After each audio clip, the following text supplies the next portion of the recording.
Hey guys, Dr. Joe here, and I want to briefly talk to you today about osteoarthritis and why we can have two people with the same amount of osteoarthritis, and that being their only diagnosis, but one person has a level 10 or above pain, and the other person with the same amount of osteoarthritis and the only diagnosis has no pain at all. How could that be? First, I want to show you what osteoarthritis looks like on an x-ray, and then we will talk about why two people could have completely different outcomes from osteoarthritis. So this is a teaching x-ray, and this happens to be the cervical spine here, and all of these spaces between these vertebrae, between these bones, these spaces at least up here are all normal. But when we pan down to this space up here, we see a significantly decreased joint space. We even see a spur formation, that little piece right there, that calcium, and even calcium deposits at the edges of the joint. Again, all making the joint, the space, closer together. So that's what osteoarthritis looks like on x-ray. But let's show you our mascot over here. And our mascot, without making you too dizzy here, now our mascot Fred is being held apart, well, right now a little differently. He's being held apart by wires, right? So he's got joints, but he has wires holding his joints separated. This happens to be the elbow. Up here, he's holding his shoulder apart by this wire here. But what keeps our joints separated in the human body? Muscles.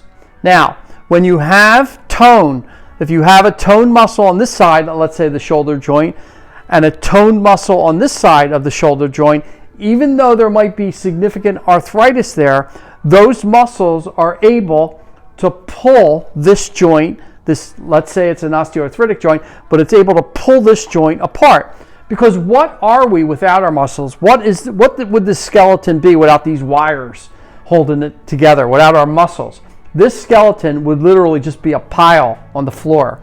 So what gives the skeleton form and function is the muscles, and the muscles' ability to pull the joint apart. So remember, we have two people that come in with the same amount of arthritis. And what's happening is the person that has poor muscle tone, that arthritic joint, that decreased joint space, is even allowed to become closer when they're moving around. But if we have a person who's got good tone, has a tone or better toned muscle on the top of that joint and better toned muscle on the bottom of that joint, they're able to pull it apart when they move, when they engage. So, of course, the missing ingredient then is muscle tone for a bad joint. But we have to make sure that we have the parameters straight. We have to make sure that the exercises are straight, the diagnosis, the timing. And that's all what we teach in the office about how to get an osteoarthritic joint safely separated a little bit with muscle tone. Now, there's even evidence that if we continue to do that, we allow life, we allow flow, blood flow particularly, and fluid to come back in the joint space and even increasing that space a little bit. Now, it might never look like the perfect space that we have perhaps elsewhere in the body, but it will look a lot better, but more importantly, it'll feel a lot better.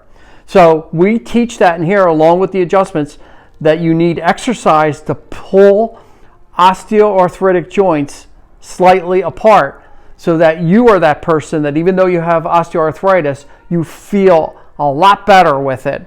And possibly you have no pain at all in an osteoarthritic joint. And I know that, we got great orthopedic surgeons that handle us when, we are really bad. But I think sometimes they might do a little disservice when they say, well, it's inevitable. You're going to eventually see me. I'm going to have to do a joint replacement. So I would like to intervene a lot of times and say, well, we might be able to help that person keep that joint apart through continual, safe, easy exercise.